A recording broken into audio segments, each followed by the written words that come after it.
Praises to Allah subhanahu wa ta'ala, the King, the Master, the Sustainer, the Creator of the heavens and the earths, and we send peace and blessings upon His beloved Muhammad sallallahu alayhi wasallam.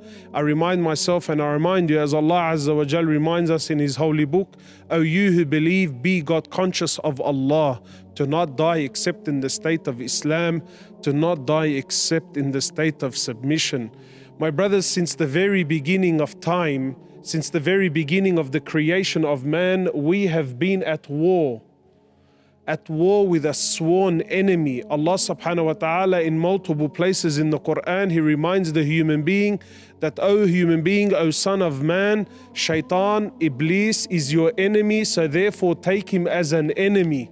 So much so severe is this animosity of Shaytan with the human being that from the moment you are created, there's a very nice narration that says that the first thing, ever watched a child come into this world, the first thing he does is he cries.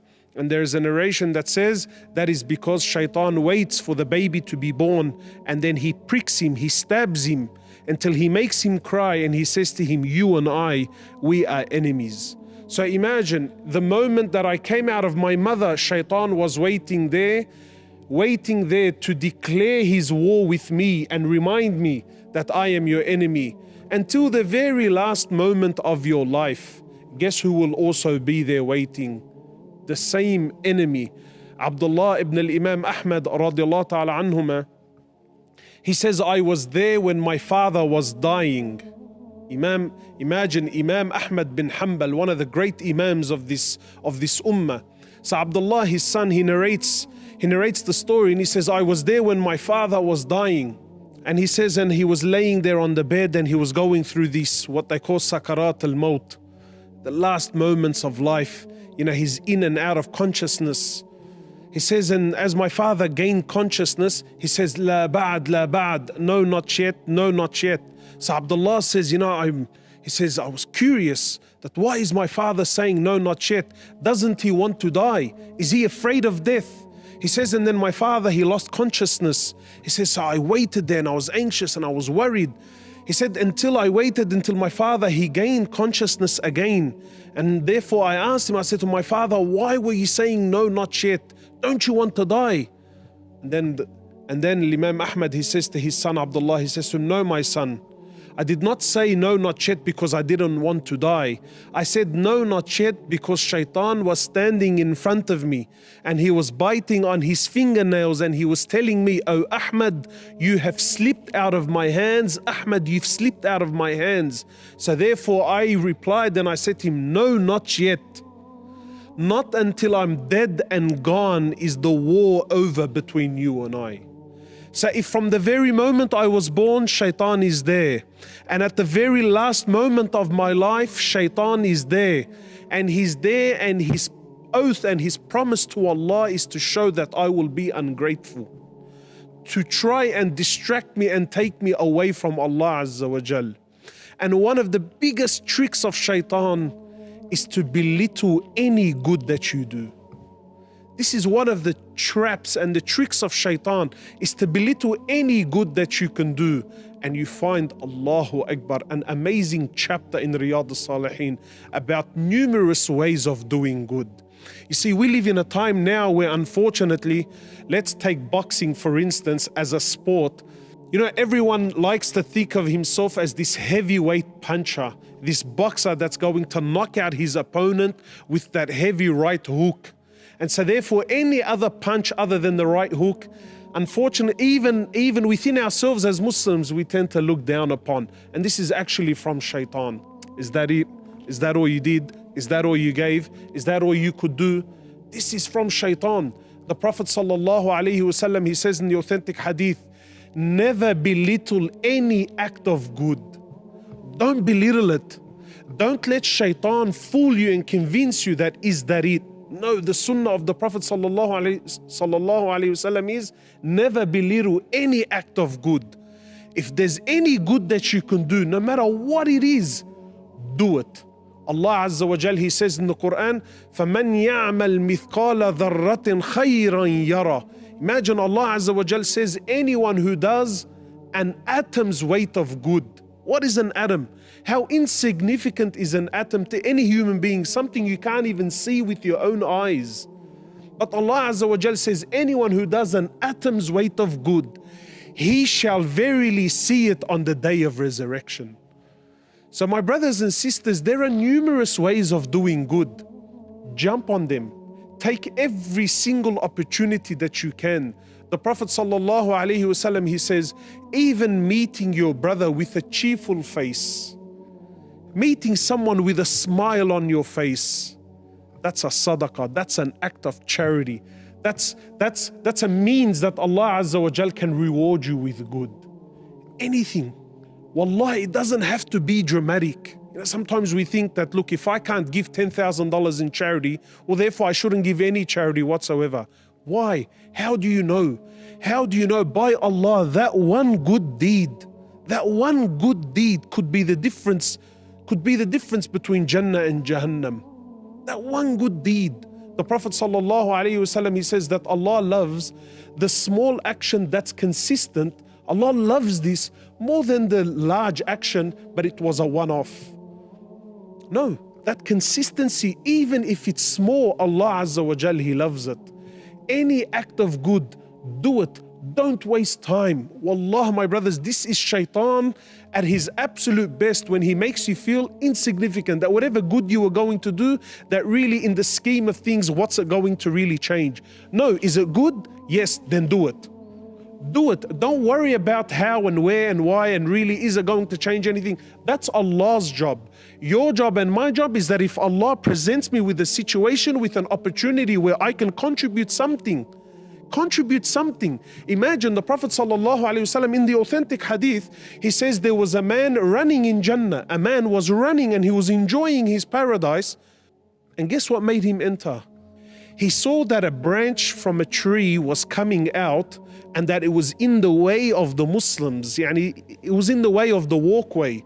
So the man decided, he said to himself, I can see that this branch has become an inconvenience. It's become a nuisance for the Muslims. So I shall remove it to make things easier for the Muslims. That was the very action that made this man run around in his Jannah and enjoy his Jannah. From what did he do?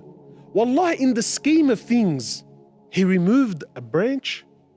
The Prophet ﷺ, he says, the good and the bad deeds of my ummah was presented to me.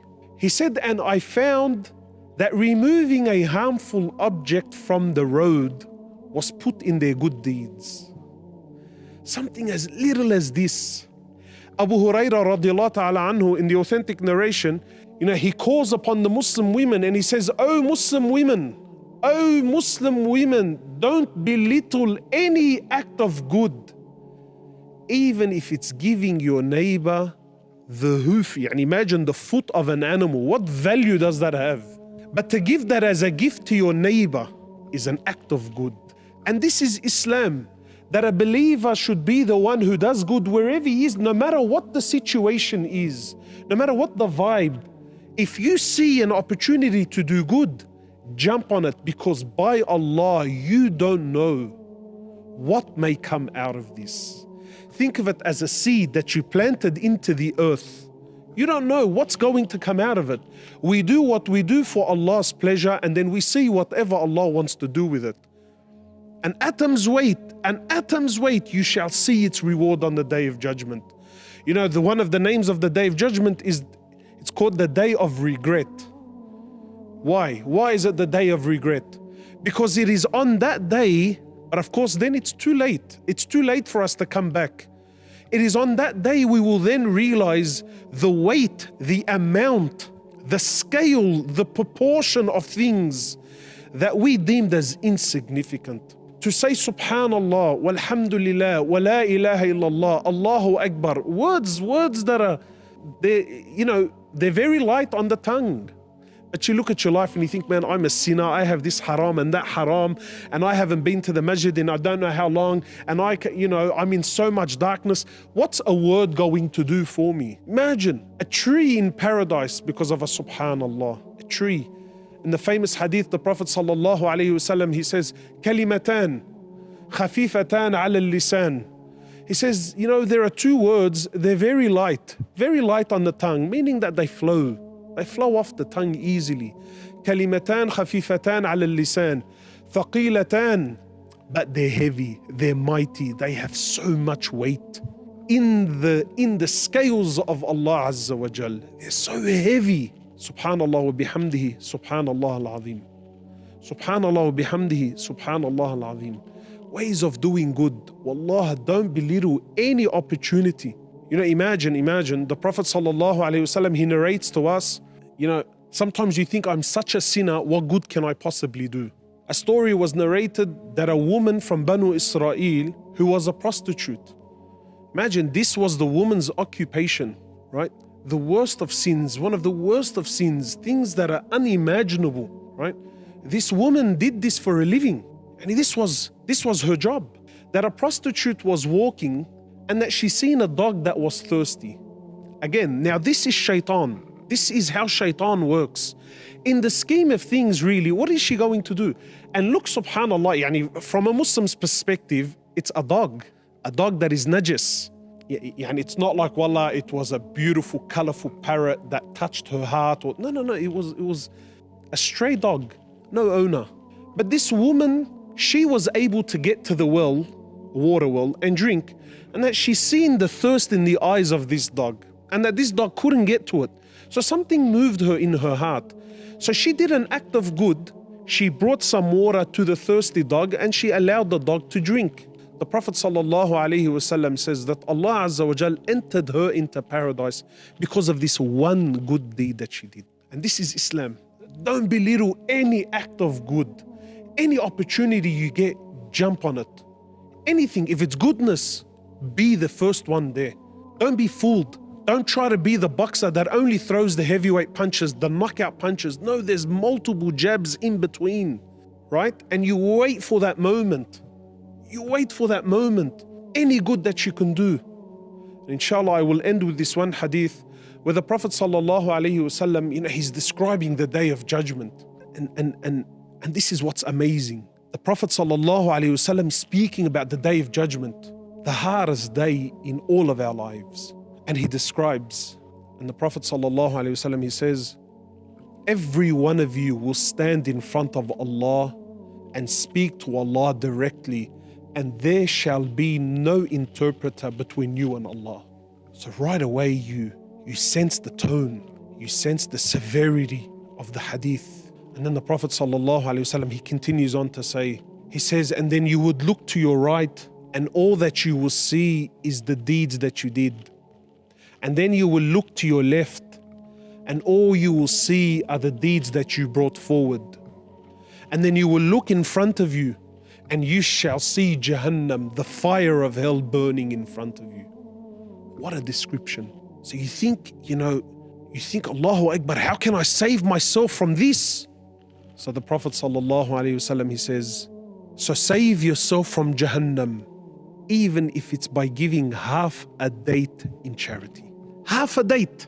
Imagine now, I'm standing, I'm going to be speaking to Allah, I've got Jahannam in front of me, I've got my deeds to my right and to my left, and people are scared and people are petrified, and this is the scariest day of my life, and this is the moment of no return. And now the Prophet is advising me. See how Shaytan is telling you, brother, if it's not Hajj, if it's not $1 million in charity, if you're not going to give up a limb, no, this is Shaytan, belittling anything that you do. Is that it? Is that all you could do? Is that all you could say? Is that all that you could give? And imagine you're in this situation. No, the Prophet ﷺ is saying, so save yourself. Save yourself from this calamity, from this musibah, even if by you giving half a seed, half a date in charity. And this is Islam, that any good that you do, you will find it on the day of judgment. And today you are alive. It's a golden opportunity to make the most of it. Don't waste, my brothers and sisters. Don't waste your time. Any goodness, Allah, any amal khair, anything, bro, anything, no matter how insignificant it seems to you, it brings the pleasure of Allah.